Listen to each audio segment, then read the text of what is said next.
जिस करबला के हुसैन का आप नारा लगाते हो, आपने कभी उसकी जिंदगी को पढ़ा है? नहीं पढ़ा। जब मदीना के लोग सो जाते थे तो मेरा हुसैन रो रो के अपने रब को याद करता था। बहुत रोया मेरा हुसैन। खाली करबला जाके नहीं रोया मेरा हुसैन, करबला से पहले भी बहुत रोया। और हुसैन के एक बेटे ज़ैनुल आबिदीन है, वो तो इतना रोए कि करबला के बाद लोगों ने में से किसी ने भी उन्हें कभी मुस्कुराते नहीं देखा, कभी नहीं मुस्कुराते देखा। जब हजरत इमाम ज़ैनुल आबिदीन की बारगाह में पानी पेश किया जाता तो आपकी आंख में आंसू आ जाते। कहते इस पानी के लिए अली असगर तड़पा था, यही पानी था जो सकीना पे बंद किया गया था, यही पानी था कि इससे दूर रख के मेरे पापा के गले पे खंजर चलाया गया था।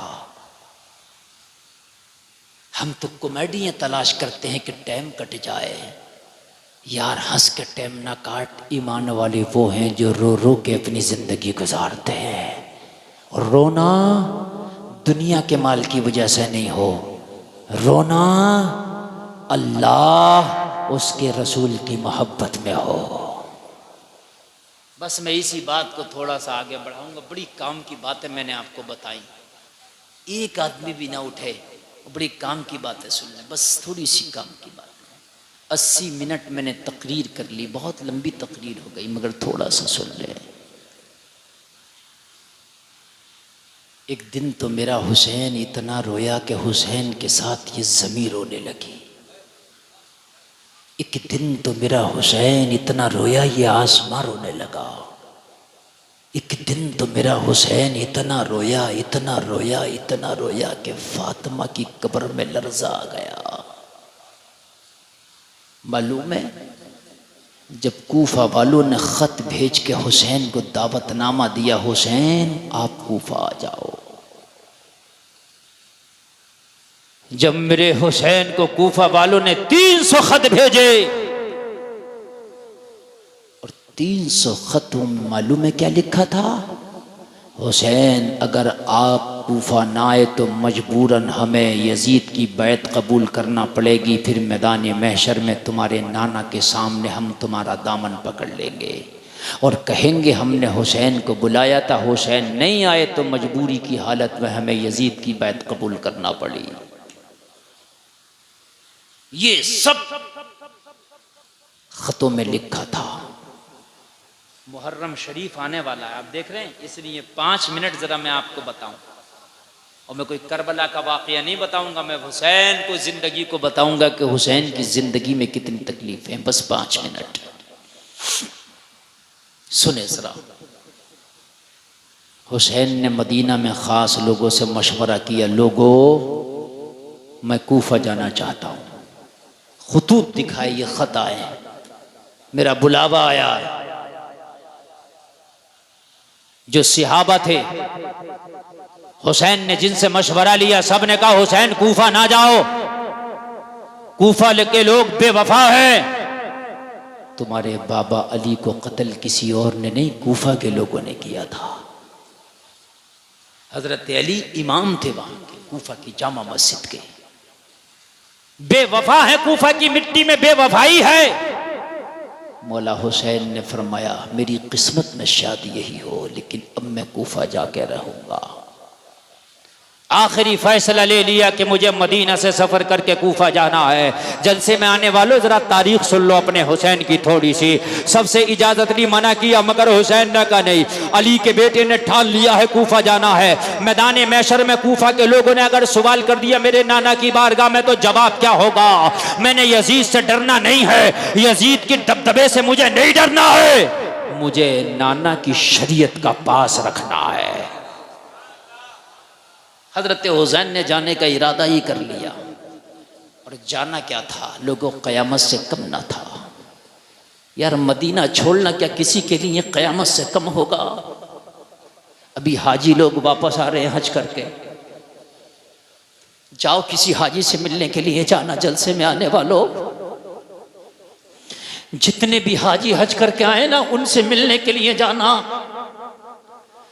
और गुलफाम के इस जुमले का अंदाजा करना, उन हाजियों से कहना कि तुम मदीना कितने दिन रहे, वो कहेगा 8 दिन या 10 दिन।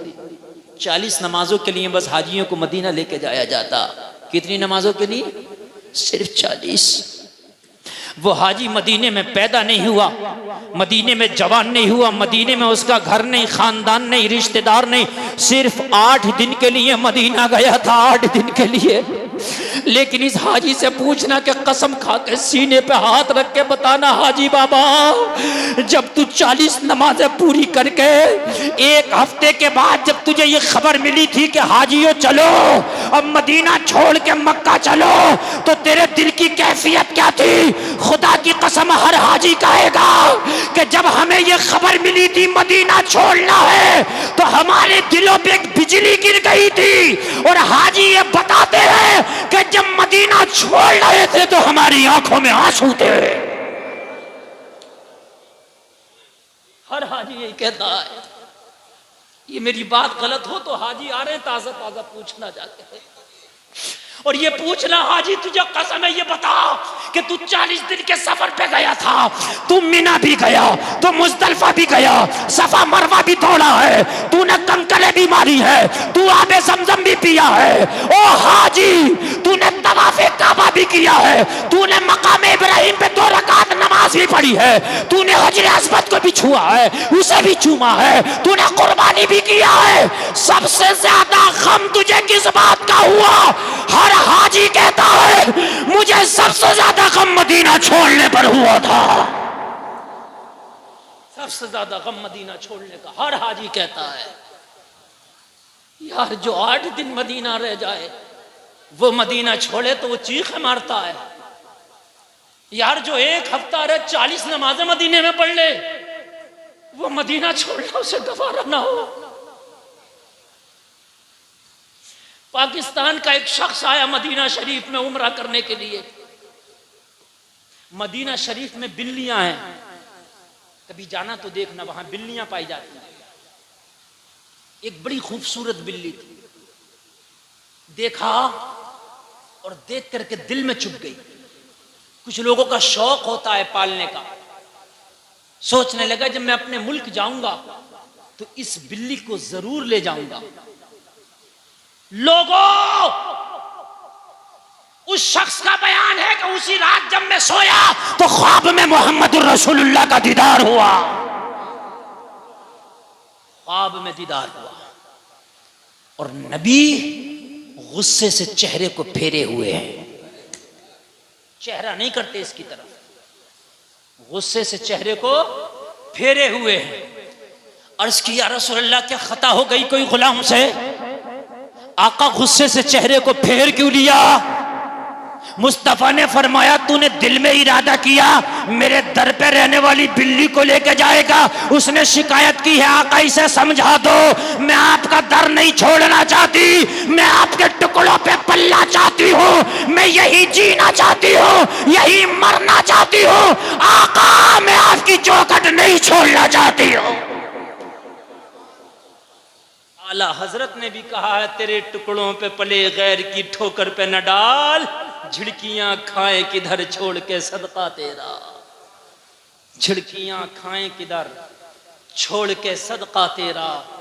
यार बिल्ली नबी का दर छोड़ना गवारा ना करे। 40 नमाजें पढ़ने वाला हाजी नबी का दर छोड़ना गवारा ना करे। जिस हुसैन की सारी जिंदगी की नमाज़ें मस्जिद नबवी में हुई हूं उसको मदीना छोड़ना कितना मुश्किल हुआ होगा। जरा कलेजे पे हाथ रख के सोचो एक बार। खाली करबला सुन लेते हो, करबला रोते हो, रोने की बात भी आंखों में आंसू आते हैं यार, लेकिन जरा मुझे बताओ जिस हुसैन की पैदाइश मदीना में, जिसका बचपन मदीने की गलियों में गुजरा हो, जिसकी जवानी मदीने में गुजरी हो, जो नाना के रोजे के सामने जो है अपनी जिंदगी गुजारा हो, लोगों वो हुसैन ने जब मदीना छोड़ा होगा तो बताओ क्या दिल पे गुजरी होगी, कोई इसका अंदाजा भी नहीं लगा सकता। हुसैन की रुखसती मदीना से कुछ इस तरह की है, अपने सारे घर वालों को मेरे हुसैन ने तैयारी का हुक्म दे दिया, सुबह को कूच करना है। 5 मिनट, अगर 4 मिनट इजाजत हो तो बयान कर दूं। ये नींद तो नहीं आ रही ना? हाँ, तो बस सुन लीजिए, मेरी चाहत है कि मैं बयान कर दूं, वरना मैंने तकरीर उतनी कर ली ना जितनी मुझे करना थी, मैंने उससे भी ज़्यादा कर ली। ये आपकी मोहब्बत है, मैं 1.5 घंटा बोल चुका हूँ, बस 5 मिनट या 4 मिनट सुन लें। मेरे हुसैन ने अपने घर वालों को सबको कहा कि तैयारियां करो। सारे घर वालों ने सामान बांध लिया। उन घर वालों में अली असगर भी है, उसमें ज़ैनुल आबिदीन भी है, उनमें सकीना भी है, बहन ज़ैनब भी है, भांजा आनो मोहम्मद भी हैं। मेरे हुसैन ने अपने घर वालों को सबको कहा सुबह निकलना है, सब इकट्ठा हो जाओ। सब इकट्ठा हो गए, सब ने जाने की तैयारियां कर ली। रात आई, इशा की नमाज पढ़ के हुसैन ने सबको तलकीन कर दी, थोड़ा सा आराम कर लो, सुबह ही सफर करना है। सब आराम करने लग गए, थोड़ा थोड़ा अपने अपने बिस्तरों पे चले गए। रात का आलम, मदीने के लोग अपने अपने बिस्तरों से जाके लग गए। परिंदे भी अपने घोंसलों में जाके आराम पजीर हो गए। जानवर भी अपने अपने आशियानों में आके आराम में लग गए। नबी का नवासा राकिब दोष मुस्तफा खून अली, जन्नती जवानों का सरदार, आधी रात सारे घर वाले आराम में है। मेरा हुसैन उठा, जन्नतुल बकी में माँ के मज़ार फातिमातुज़ ज़हरा की तुरबत पे जाके पहुंच गया। ये मंजर क़यामत से कम न था। हाजी 40 दिन के बाद मदीना आए तो चीख मारता है, जिस हुसैन का नाना मदीने में हो, जिस हुसैन की माँ फातिमा का मज़ार मदीने में हो, जिस हुसैन का भाई हसन मुजतबा मदीना में हो, उस हुसैन का मदीना छोड़ने की बारी आई तो क्या गुजर रही होगी। आधी रात का आलम, जन्नतुल बकी के कब्रिस्तान में मेरा हुसैन माँ फातिमातुज़ ज़हरा के मज़ार पर है, और माँ फातिमातुज़ ज़हरा के मज़ार से लिपट कर, तुरबते बुतूल से लिपट कर मेरा हुसैन अर्ज़ करता है, माँ, उम्मत के कुछ शरीरों ने तेरे हुसैन पर मदीने की जगह को तंग कर दिया है। माँ, हुसैन ऐसे आलम में आ गया है कि अब मदीने में रहना हुसैन के लिए बड़ा मुश्किल है। सुबह को तेरा हुसैन अब मदीना छोड़ रहा है। रोजाना माँ तेरी तुरबत पे हुसैन की हाजिरी होती थी। रोजाना हुसैन जन्नतुल बकी में आके माँ तेरी तुरबत को देख के दिल को ठंडा कर लिया करता था, लेकिन अब हुसैन को ये मदीना छोड़ना है। माँ, हुसैन के लिए दुआ कर दे कि कुर्बला के उस बेआबकिया मैदान में हुसैन से बड़े बड़े इम्तिहान से गुजारा जाएगा। हुसैन से कभी अली अकबर मांगा जाएगा, माँ कभी अली असगर मांगा जाएगा, माँ कभी कासिम मांगा जाएगा। बड़ी सख्तियों से हुसैन को गुजारा जाएगा। यहाँ तो माँ, अगर मैं तेरी गोद में रो लिया करता था तो नाना मुस्तफा के कहा करते थे, फातिमा हुसैन को रोने ना दिया करो, मुझे तकलीफ होती है। लेकिन करबला में कोई कहने वाला ना होगा। माँ, तारीख तक कहता है कि हुसैन की कपकपी वाली आवाज ने जन्नतुल बकी में ऐसा आलम कर दिया था, ऐसा लगता था कि जैसे फातिमा की कब्र में जलजला आ गया हो। आवाज आ रही थी, बेटा हुसैन, मैं तुझसे बेखबर नहीं, मेरे लाल में बाखबर हूं। दिल चाहता है अगर शरीयत की पाबंदियां ना हो तो फातिमा आज भी अपने कलेजे से लगा ले, हुसैन में बाखबर हूं। ये उम्मत के शरीर जितने तेरे खून के प्यासे हैं, कल मैदाने महशर में सब मेरे बाबा की शफाअत से महरूम रहने वाले हैं।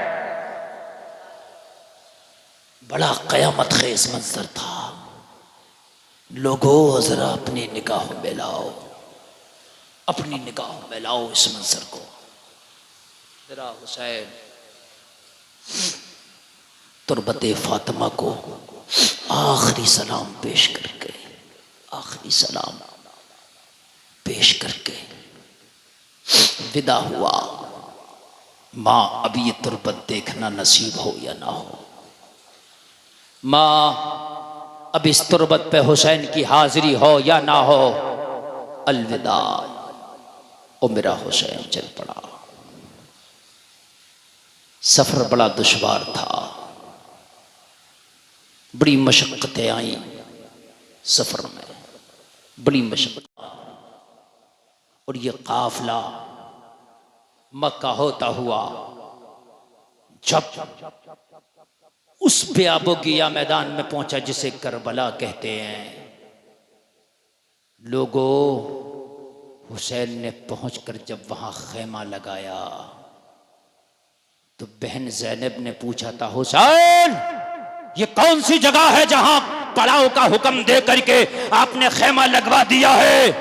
कहा, ज़ैनब यही हुसैन की आखिरी मंजिल है, यही नैनवा का वो मैदान है जहां अब हुसैन का इम्तिहान शुरू होगा। ज़ैनब यही करबला का वो मैदान